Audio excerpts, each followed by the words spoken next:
In the year 193 AD, the Roman Empire, the most powerful civilization on earth, was put up for auction and sold to the highest bidder.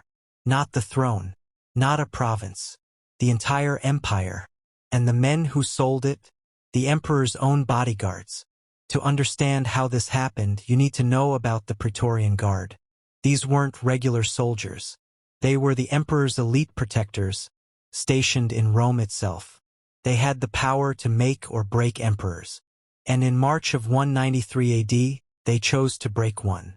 Emperor Pertinax was a good man, maybe too good. He tried to reform Rome, cut the guard's privileges, and restore discipline. The Praetorian Guard hated him for it. After just 87 days on the throne, they stormed his palace and stabbed him to death. Then they did something nobody expected.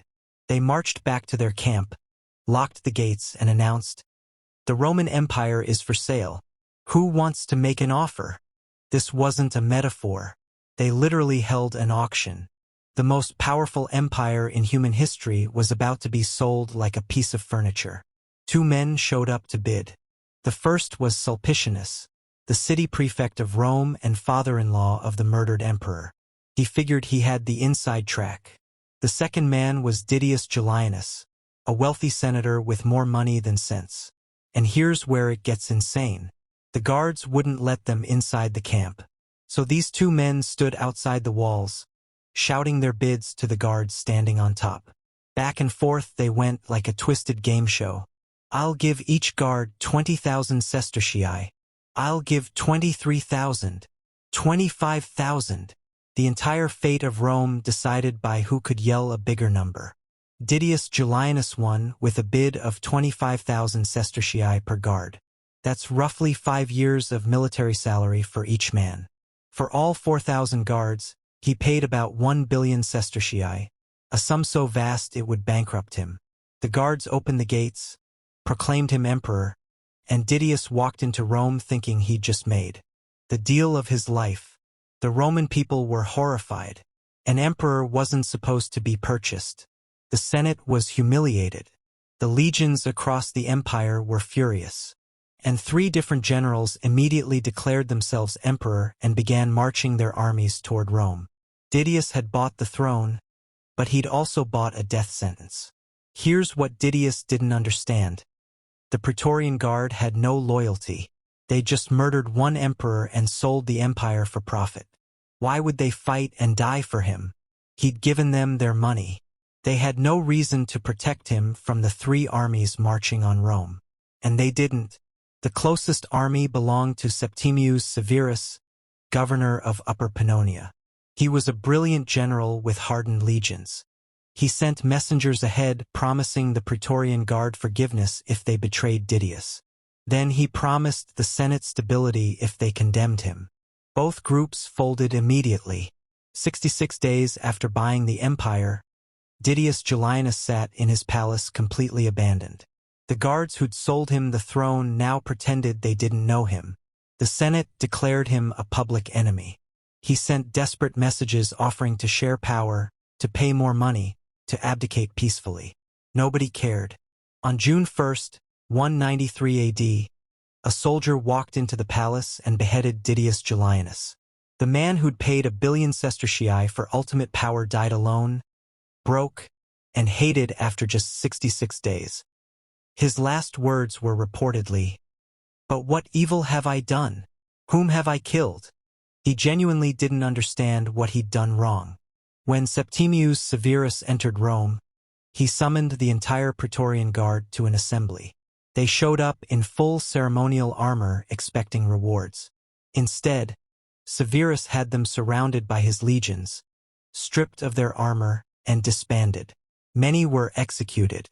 The guards who thought they could sell and buy emperors learned they were just as disposable as the emperor they'd murdered. But Severus didn't get peace either. The year 193 AD became known as the Year of the 5 Emperors. Pertinax, murdered. Didius Julianus, bought and executed. Pescennius Niger, declared emperor in Syria. Clodius Albinus, declared emperor in Britain. And finally Septimius Severus, who had to fight civil wars for 4 more years before Rome was stable again. Remember Sulpicianus, the other bidder who lost the auction. He watched Didius die and realized he dodged an execution.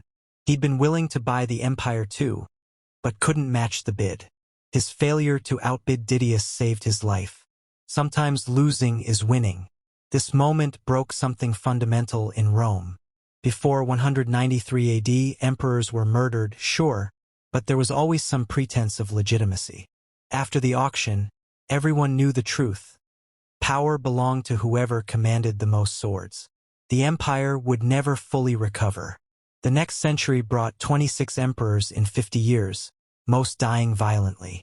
And here's the final, mind-blowing detail. In 217 AD, just 24 years later, the Praetorian Guard murdered another emperor, Caracalla, and they seriously discussed auctioning the empire again. They were only stopped because one of their officers, Macrinus, declared himself emperor immediately, before they could set up another bidding war. The auction of 193 AD proved something terrifying. Even the greatest empire in history could be reduced to a price tag. Didius Julianus thought everything could be bought. The Praetorian Guard thought everything could be sold. They were both right, and they were both destroyed by that truth.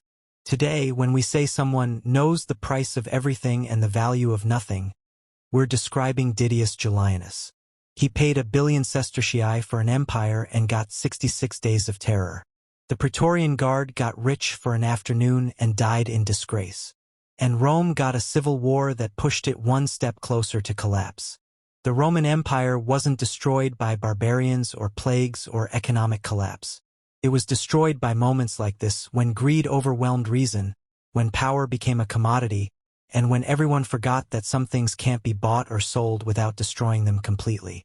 This is what happened when the Roman Empire went to the highest bidder. This is the story they don't teach you in school. This is Rome. If you love real throne stories and forgotten kings of power, follow and subscribe to Tales of Kings and Power for daily legendary real stories.